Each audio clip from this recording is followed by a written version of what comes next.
KJA Global Channel. The Political System in Me. Series 2, How the System Enters Everyday Life. E06, My Body and Health. I used to think my body belonged to me. I believed my health was a private matter, something shaped by food, sleep, genetics, exercise, luck, and maybe the will of God.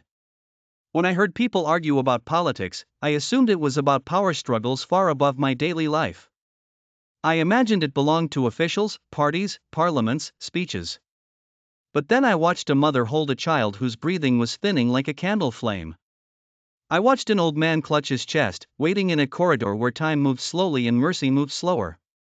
Pause, this is where our question begins. The viewer does not encounter this first as theory, but as a condition of life. Trace one health outcome from policy and budget choices to service delivery and identify the institution responsible for correction. I watched nurses work with the exhaustion of people who have been stretched beyond human limits. I watched doctors forced to choose not between treatment options, but between what is right and what is possible. The political system touches the body first. It touches the body through clean water or contaminated water. Through medicine that exists or medicine that is stolen. Through a hospital with oxygen or a hospital with silence. Through a clinic staffed by professionals or abandoned by neglect. Through roads that allow ambulances to arrive, or roads that turn emergencies into funerals. The system reveal is health policy and budget chain. The body is the first citizen, health is where the system's promises are tested in flesh. The body is the first citizen, health is where the system's promises are tested in flesh. In plain language, the hidden mechanism is health policy and budget chain. Politics becomes a hospital queue through a hidden pipeline of budgets, priorities, and corruption. Across the three systems, health shifts from a tool of control, to a fragile right, to a protection built by design. Through budgets that value life, or budgets that reward loyalty and weaponry. And your body becomes a mirror held up to the system, revealing whether power exists to protect life or to control it. This episode is the body's testimony. Not an abstract argument. A lived truth.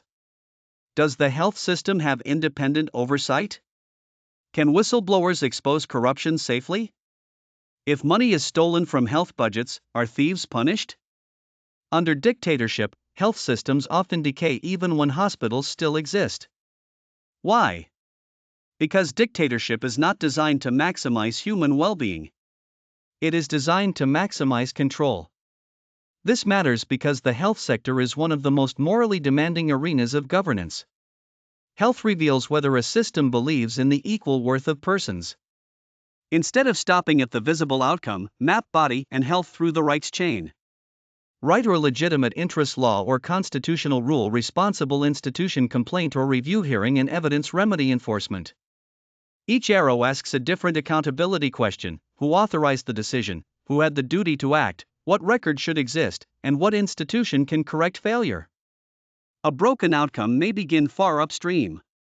The visible harm can come from an unjust rule, an unfunded institution, a hidden record, a captured oversight body, or a remedy that exists only on paper.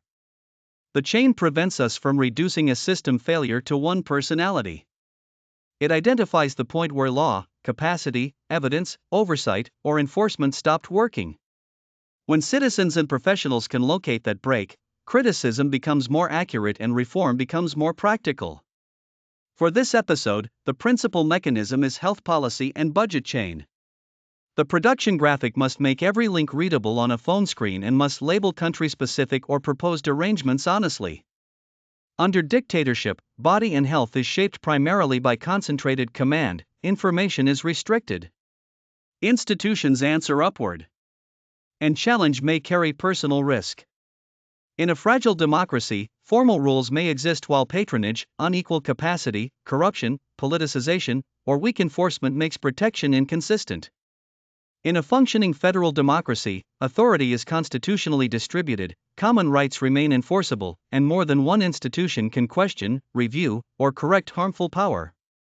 No democratic design is self-executing. Institutions require capacity, integrity, and public participation.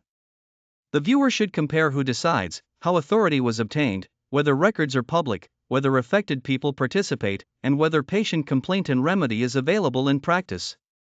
Protection becomes durable only when body and health is converted into rules, responsibilities, records, and remedies.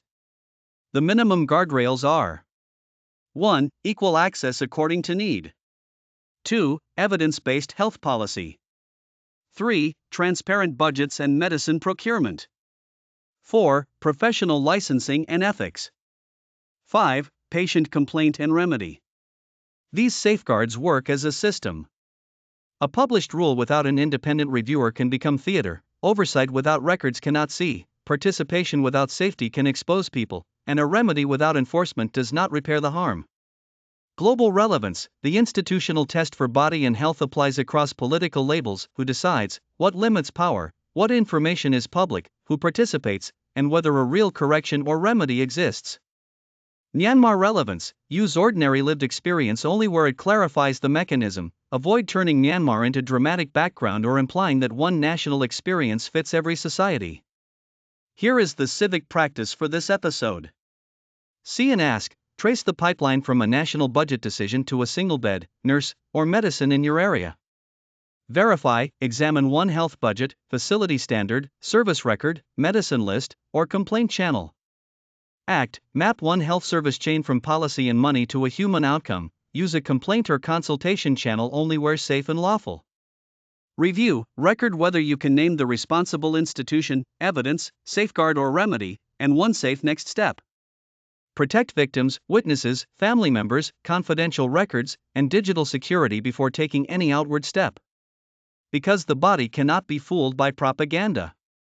The body knows whether it is protected. This episode is the beginning of part 2 because the body is where political reality becomes undeniable. In the chapters ahead, we will continue this journey deeper into daily life, education, work, safety, land, and faith, not as separate topics, but as connected realities inside one system. Because a political system is proven in how it treats the human being. And the human being begins with the body. The principle to carry forward is this: the body is the first citizen, health is where the system's promises are tested in flesh. Ask yourself, what part of health protection have I treated as normal even though it should be visible, answerable, and correctable? Rights become real through remedies. In the next episode, we continue with my mind, education, and identity. The system shapes our lives. Our participation shapes the system. Subscribe. Learn. Participate. Shape the future. KJA: knowledge justifies authority.